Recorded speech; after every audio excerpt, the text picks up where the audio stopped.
What's good, gang? Welcome to the final day of class in Art 4410 Advanced Photography.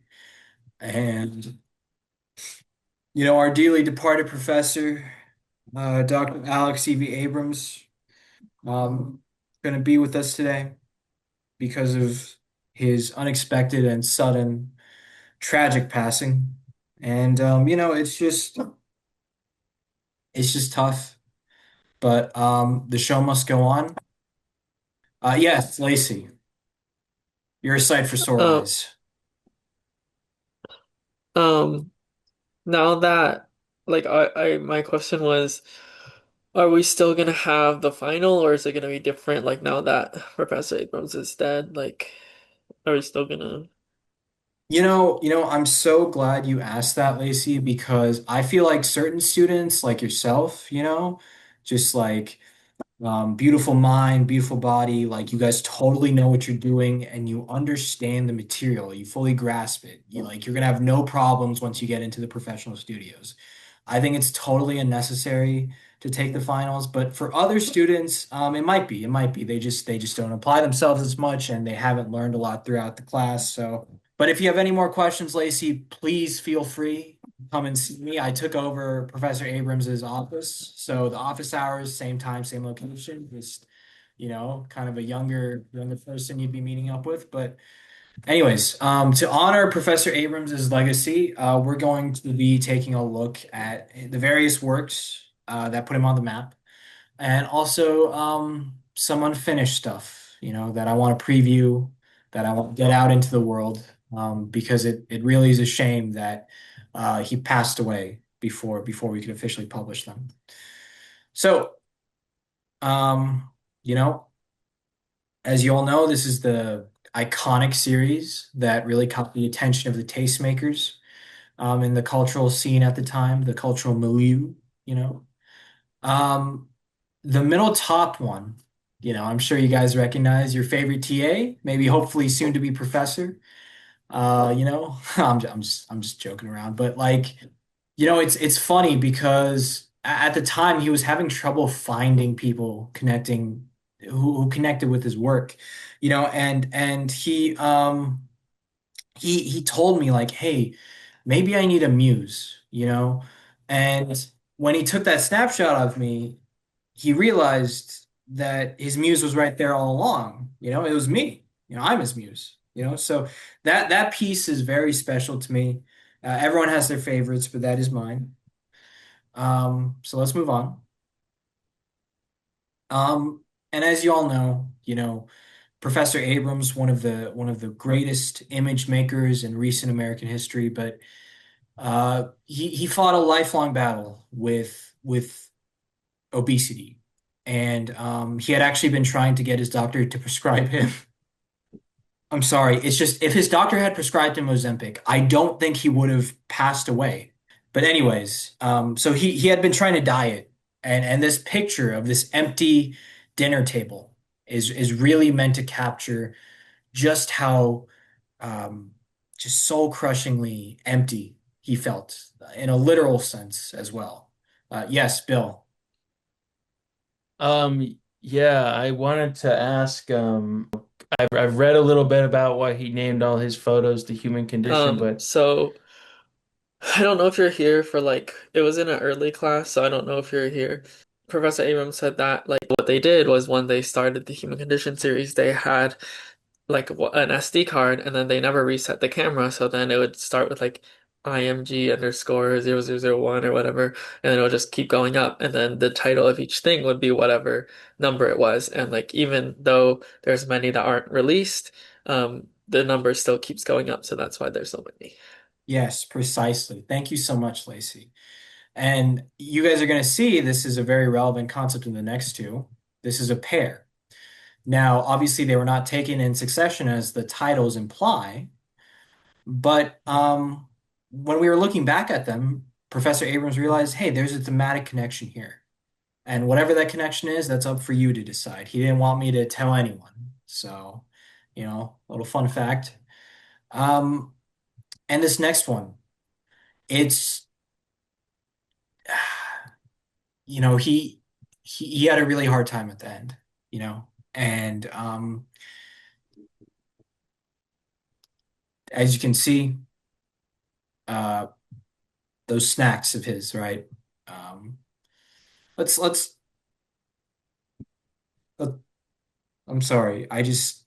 This was right before he died, so let's just move on. Um, yeah, and this one, again, your favorite TA, I'm sure, is in this one. And yeah, I had to pose for a solid 5 hours for this one. He just was not satisfied, so he just had to keep shooting and shooting and shooting until he got the one that felt right. And yeah, that was the one. That was the one. Um, yeah, so I have to keep it moving. This one, we weren't too satisfied with this one. Not really sure what he was trying to go for here. Um, sort of another snapshot of food, I guess, to reflect the urges he was fighting. But anyways, yes, Lacey. It's like the screen isn't super like the resolution isn't super good. I can't read what does it say on the like the cup on the bottom Oh, left. it's cut off. It says brat poison. We had a brat themed like party for Charlie XCX's album last year, and he still has that thing lying around. So that's all it is. Yeah. So another one, seasoning is very important when you're trying to make food that doesn't taste good because it's healthy, tastes good. So he was putting a lot of salt on stuff. Let's just keep this moving. Um, yeah, and that's another thing you had to give up. There's lots of calories in wine, man, and alcohol in general. It's liquid calories. You're drinking your calories. So when he realized he really had to get his health in check, he had to give up drinking too. And this is kind of showing like the last shot, right? I mean, it literally was. It was the last thing he drank before. So, you know, Wait. So, sorry, wait. Give me a second. yeah, yeah, I, Bill, I what's raised my hand. Just want to make sure you call on me. yeah, Bill, what's up? Um, so, so he did drink that, Yeah, no, it was the very last thing he drank. He toasted and yeah.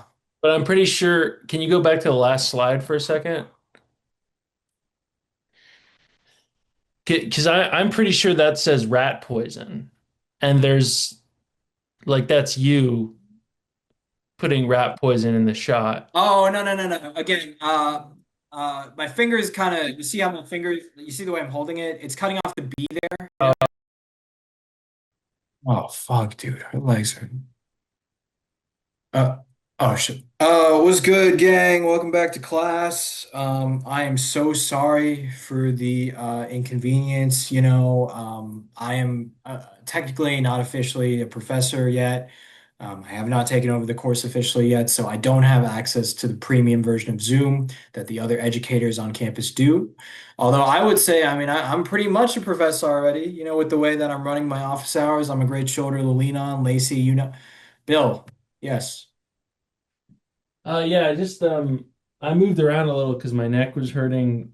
I just want to make sure like I'm not popping out on. No, you're all good. Okay, cool. Thanks.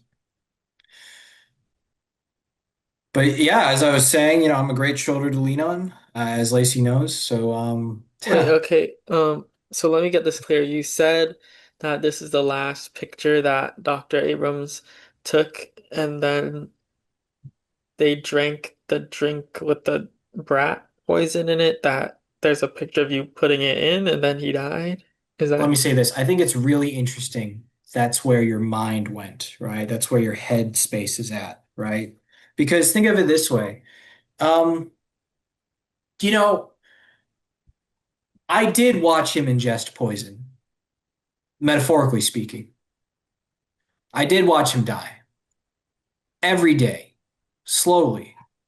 You know, his battle with morbid obesity, it doesn't just take a toll on him. It took a toll on me, right? I had to watch him chug like a gallon of cherry cola every day, every day.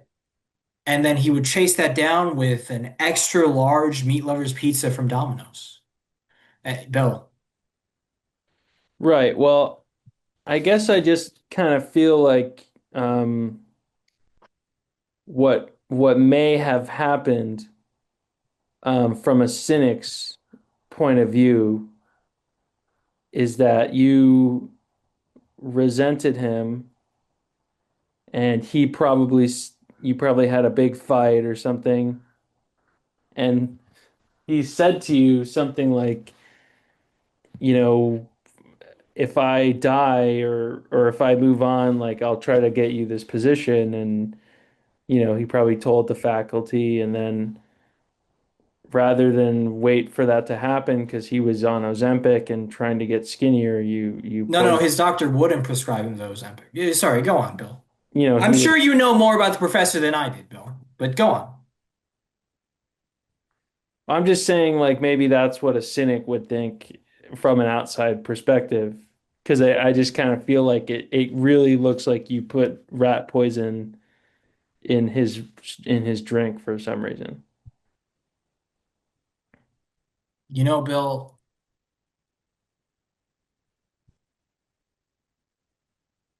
it's brilliant that you picked up on that, even though you obviously didn't know him as well as I did, and you never could, uh, because your work was subpar. But you know, Bill, listen to me when I say this. I might as well have been ingesting him with rat poison, metaphorically, because who picked up those extra large pizzas? That was me. I could have stopped it at any time. I could have refused to pick up the pizzas for him. I could have refused to buy him his gallons of artery just clogging soda. That was me. I did that. I was complicit. I was complacent. I I enabled his obesity and Also, can I he wait? died for it. So wait 1 second.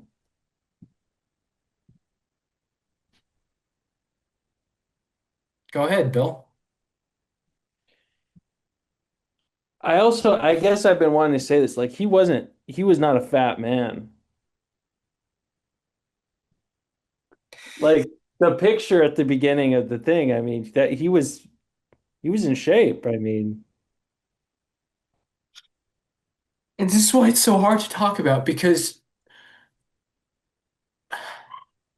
the kind of obesity he had,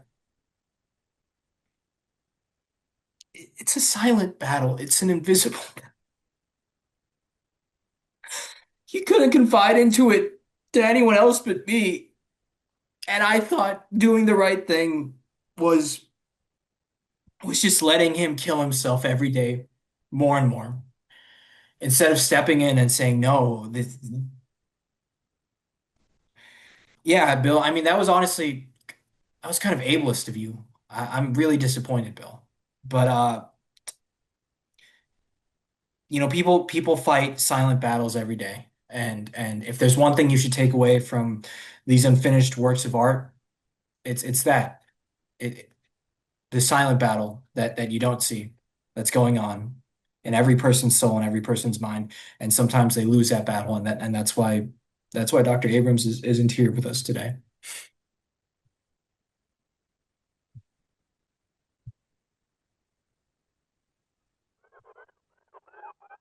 Thank you, all of you, uh,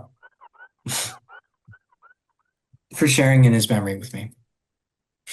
And this final slide, a little fun bonus behind the scenes picture we took. It was a fun day that day. It was a good day as any for someone to pass away, I guess. I mean, we had a great time and yeah. Um So I actually recently ordered the entire Sylvia Plath collection off of Amazon. I'm very passionate about feminist literature, as Lacey, I'm sure you've noticed. I consider myself an egalitarian, but I gotta go get that package from the front door. Yeah, and Lacey, please make sure to come see me at office hours. You won't regret it, I promise you.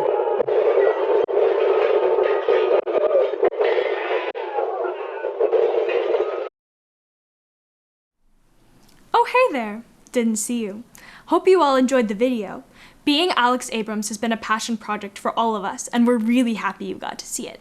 But more importantly, we're coming to you straight from the iconic VWC house, and we're really excited to share with you some of the big changes we made in the past year, starting with welcoming you all to the brand new VWC!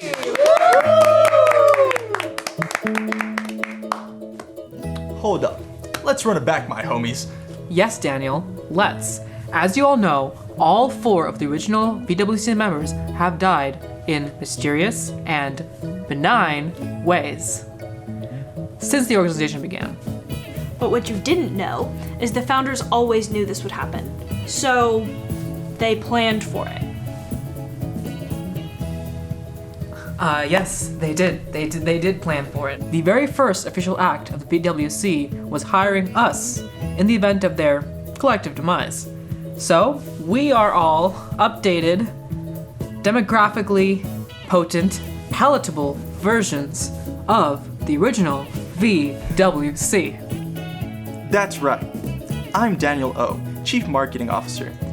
The original Daniel's activistic, anarchistic attitude was a bit wickety whack with the public, reminding them of other controversial Asian activists. So we've taken the edge off and translated it into an equally but as exciting hip-hop white boy who enjoys matcha on the weekends. Alex Abrams, Chief Financial Officer. Audience polling showed that Alex being gender fluid and non-binary, it was just too confusing. As well, we'd like to take a moment to address the controversy surrounding the death of Alex Abrams, the real one. In no way does the production of Being Alex Abrams condone the horrific actions of its titular character. Pipe bombs are not cool. With this in mind, we decided to make Alex a trans woman. Yay! But don't worry, this trans woman stands on business and fiscal responsibility. I'm one of the good ones. Hi there, I'm Juliet Wang. Ooh woo. I'm the Chief Operating Officer, LOL. And the founders felt that Juliet being too Taiwanese.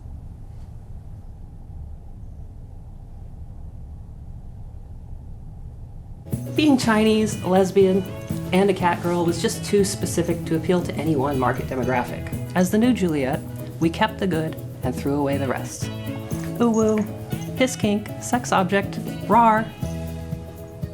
And I'm Michael Cueto, CEO and President of VWC. And while the founders loved the original Mike's spicy White Star quality, they really wanted to hedge their bets with the aesthetic appeal of a more conventionally attractive, but not overtly threatening, wasp woman. That's right, we've been on retainer, waiting for the day when the call would go out. And last year, it did. That's right.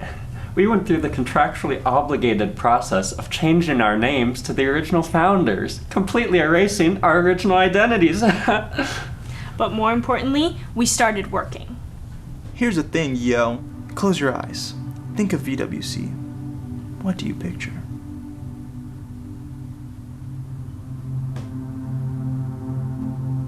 Now, I'm gonna say a few words, and let's see how the picture changes.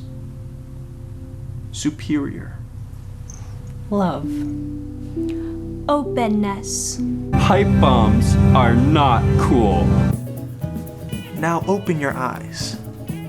We're looking at a new era of VWC.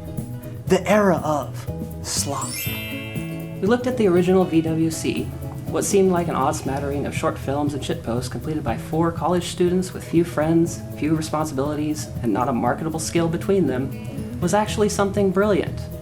But it needed improvement. Like our logo. The original VWC could never agree on one. And at first, we had problems too. But then we thought to ourselves, don't reinvent the wheel. Think slop. So we went with a classic. But it's not just superficial. This is a whole new direction for VWC. And with new direction came new ideas. And with new ideas came new proposals. And with new proposals came new intentions. And with new intentions, well, new ideas. Check this out. My friend wants to see the product. Why ain't he talking? My name's Jeff. Recognize that? That's right, the iconic My Name is Jeff meme, but with a more modern twist. That's right. Instead of being bogged down by short films and art installations like the previous founders, what if we remade famous internet videos and made them slop? And that's exactly what we did. Remakes. A surefire way to attract the widest possible audience. We're very proud to announce a partnership with A24's online content division to produce Slop TM as our new executive direction. So, without further ado, we'd like to officially announce that henceforth, VWC will stand for Vine Was Cool. Vine was cool. A place where everyone on the internet can remember something classic while living through the present moment. Something for everybody, because Say it with us! we are all VWC! Still living like a dope dealer, finger on the trigger, I ain't taking shit from no nigga. I'm still living like a dope boy, wrapping up the pack of drug traffic, what you know, boy. I'm still living like a dope dealer, finger on the trigger, I ain't taking shit from no nigga. I'm still living like a dope boy, wrapping up the pack of drug traffic, what you know, boy. Still cashing that dope check, guns and contraband on the deck. Street said that I'm marked for death and might be the one.